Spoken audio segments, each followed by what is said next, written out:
This video is going to go out to Just Simply Daisy and Katie Irene because they actually took the time to read my comments, which I left, on a video entitled My Morning Skincare and Makeup Routine. Now, I would think after 4.5 years, most people would have a pretty good idea of why I do what I do. But apparently not. So once again, I'm going to try to explain this. 4.5 years ago, I was trying to develop a text-to-speech software. Why? Because I am a freelance data processor, and I was trying to market my software, but nobody would buy it.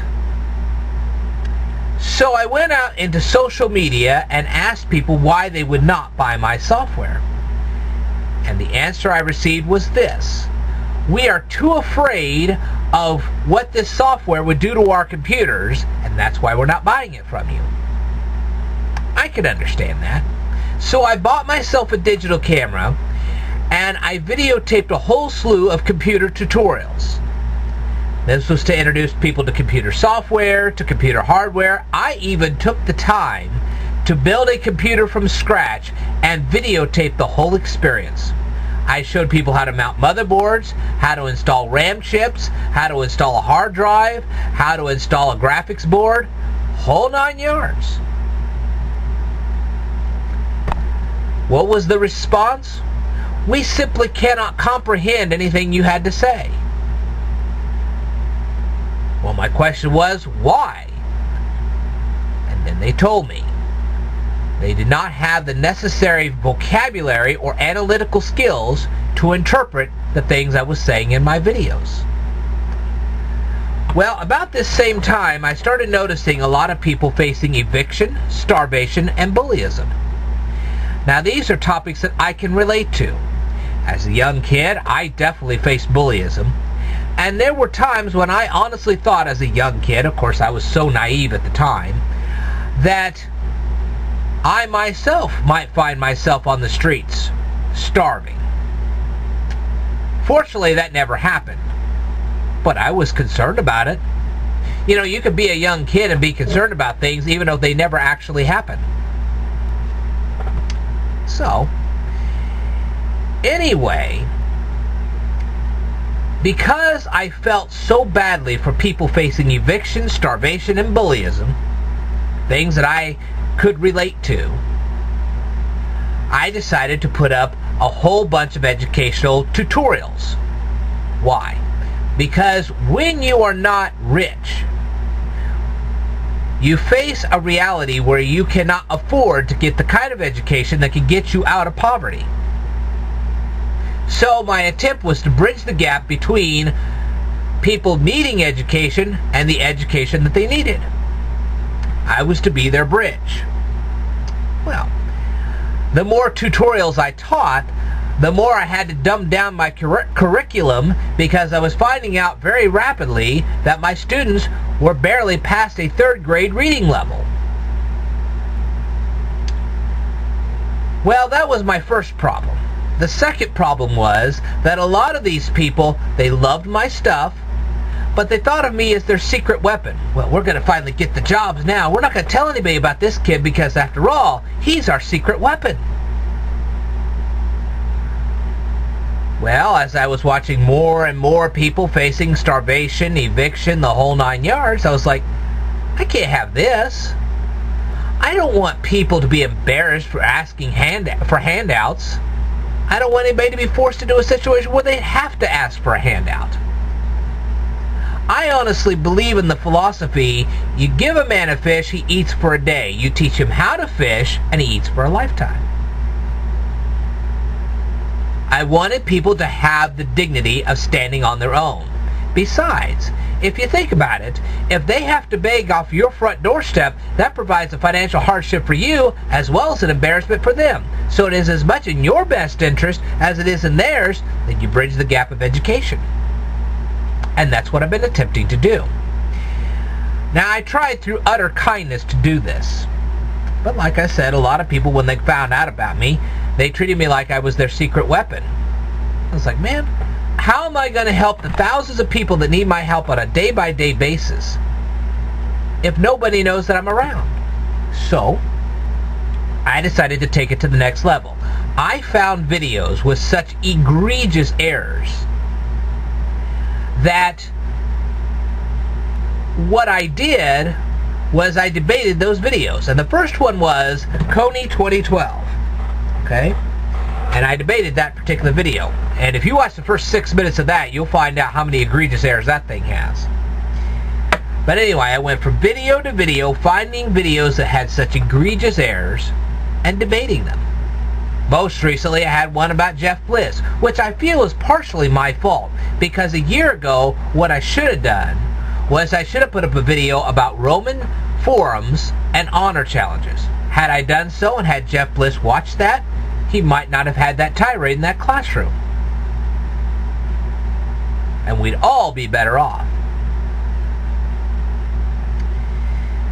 But anyway, I happened to stumble onto a video called My Morning Skincare and Makeup Routine. And as I was watching the video, I was also reading the comments that were left on that video. Now, there is something I do know that a lot of people don't know. And what I do know is that employers will often ask potential employees to surrender their usernames and passwords from places like Twitter, YouTube, Tumblr, Facebook, MySpace, you name it. They'll read your blogs, they'll read your comments, they'll read everything. Now, what are these employers seeing? I'm going to tell you what they're seeing. If you use a ton of expletives in these comments, what happens is that they say, well, if that person's going to use that many comments like that in social media, then they'll probably do the same thing on my sales floor. And what happens? The potential employee just simply doesn't get a job. Likewise, when employers see comments that are full of spelling or grammatical errors, they're going to assume the following things. Either you're too lazy to use a proofreading app on your smartphone in order to correct your mistakes and send them out and send your comments out correctly. And if you're too lazy for that, you're too lazy to work on my job. Or they'll just presume you're a bad speller, you're bad at grammar, and you're undereducated. And because of that, they're thinking, man, we're going to have to spend thousands of dollars in training to train these people in doing the various tasks at our workplaces. Remember, most workplaces today have computers. If you don't know how to operate a computer, you're already behind. Same thing with smartphones. If you don't know enough about smartphones, you're screwed. That's just a fact. Unless you want to work for the Amish. That's a lot of hard, heavy labor. Anyway, either way, the employers say, you know what? I don't want to hire these people. Now, here's another thing you're not thinking about. In this day and age, so many people are so engrossed in their smartphones that pedestrians are actually starting to walk across the street being completely unaware of the traffic that's headed for them.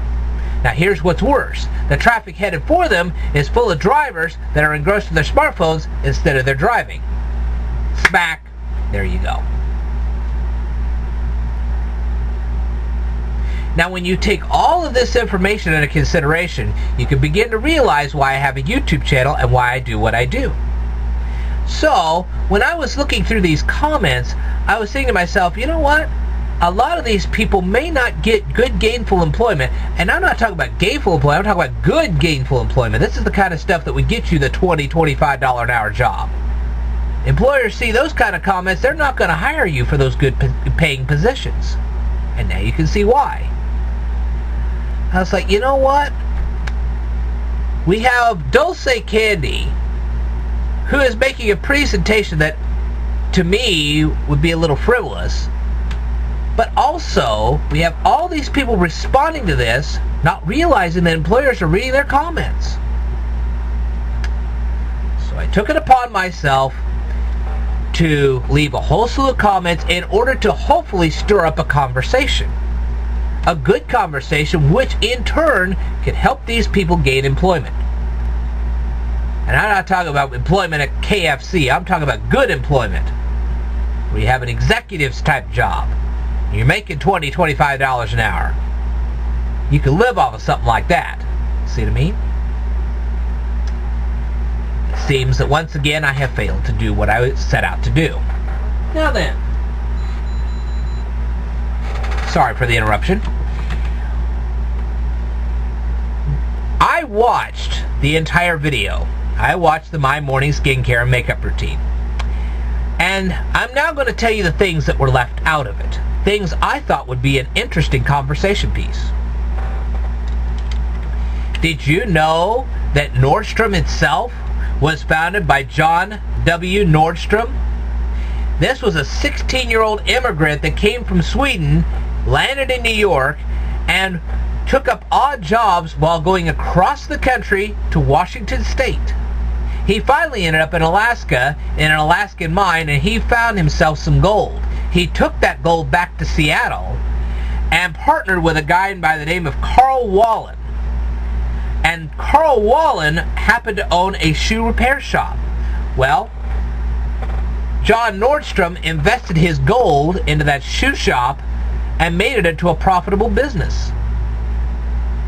As a matter of fact, when he and Carl Wallen retired, their descendants actually bought up a business called Best Apparel. And this was a women's clothing shop. And that's how they got to the women's clothing business. Then, of course, they bought a men's line and a kids line and so on and so forth. And that's how you have Nordstrom today. Right now, Nordstrom operates 247 brick-and-mortar stores across the United States. That's a fact. Now, this information in itself I found to be very interesting. A lot more interesting than what was actually presented in the video. Do you know how many people in the comments actually asked about any of this? Nobody. Not one comment that I see that was asking about this. And I found that most disappointing. So what was presented in the video? Well, we started talking about skincare. Alright? Now, the first bottle that was presented in the video, this is like the first minute or half of the video, they had this bottle. It's 4.2 ounces. In order to pronounce the name of the product in that bottle, you would have to know Latin etymology. Now, that would be an interesting conversation topic. But that's never mentioned. Now then, this 4.2 ounce bottle, what is 4.2 ounces? Well, that's a third of a soda can. You know, most standard soda cans are 12 ounces in size. That's about a third of that. Now you're spending $30 plus shipping, which can range anywhere between $6 and $8. So now you're talking about an almost $40 product that you have to buy once a month and have shipped to your house. That's a lot of money. In this tough economy, that's a lot of money. I don't know very many husbands or parents that would buy products like that for their ladies. Whether those ladies are married or not, they're not going to buy them. So, Dulce Candy never mentions how people can afford stuff like this. I found that most disappointing. But anyway, she goes on the video to talk about everyday stress. What everyday stress? Does she talk about the everyday stresses that she has in her life? Nope.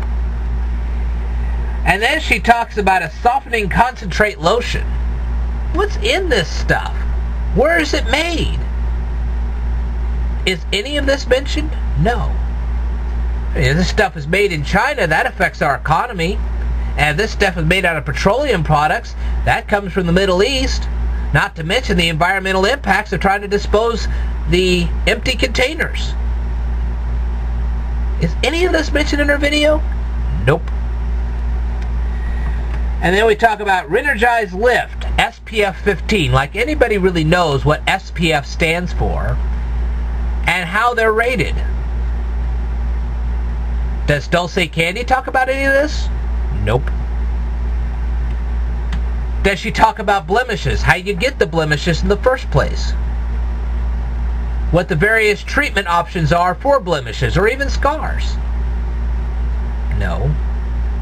These are very interesting conversation pieces. What about foundations and concealers? Does she talk about how they are manufactured? Are they animal tested? How effective they are in covering things up? None of this is ever mentioned. And she was using various brushes which had bristles, synthetic bristles that come from oil, from petroleum products. Do you know even your high heels have this?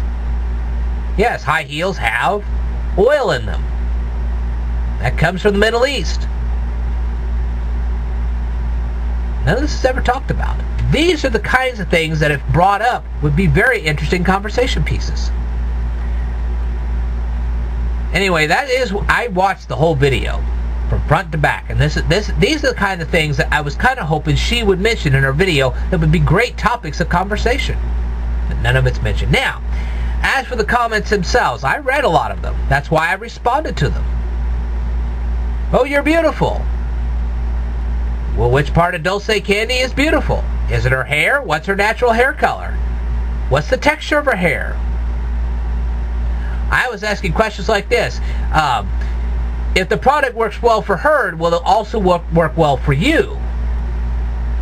You know, when you're using foundation and concealer, maybe you have more patches on your skin than she does.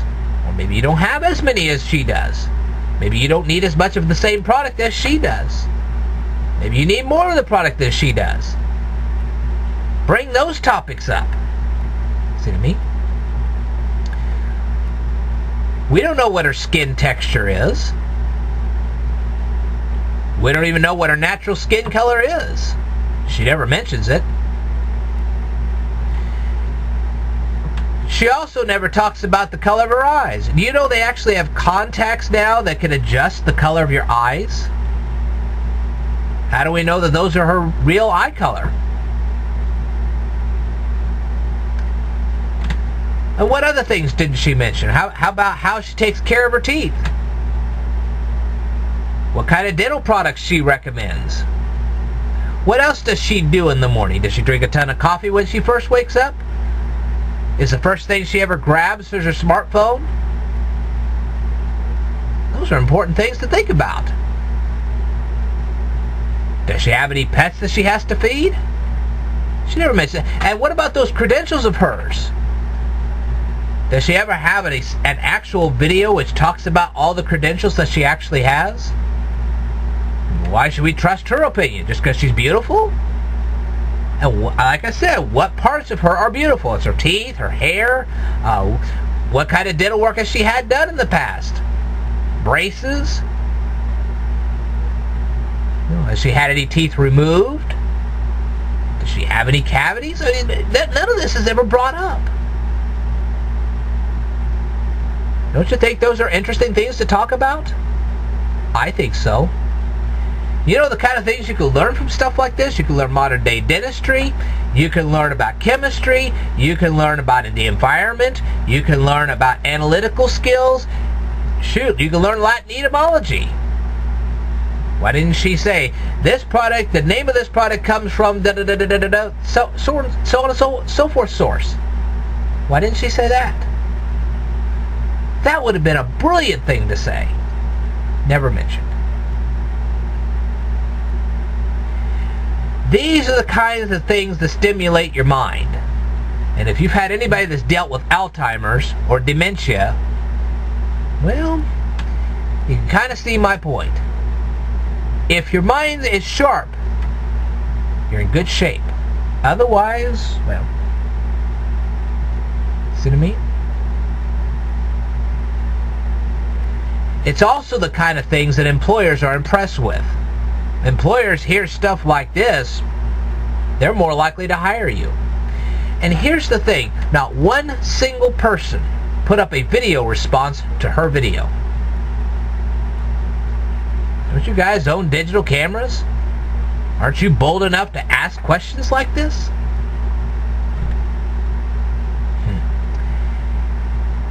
Anyway, I'm sure you guys are going to have plenty to talk about now. Feel free to send this to Dulce Candy so she can get a good grasp of why I did this. I did this to stimulate conversation, to get people to check out my channel, to spread the word that there's a bunch of free education out there that can help a whole slew of people, and more importantly, to get people to give better comments on a YouTube video which in turn can help them gain higher gainful employment. I'm doing this for you guys' benefit. I hope you get to see that. I hope you're figuring this out. Alright. Well, I'm going to go back into my lab and try to get you guys some more information that you're going to need. In the meantime, I will tell you more in a future video. Stay tuned.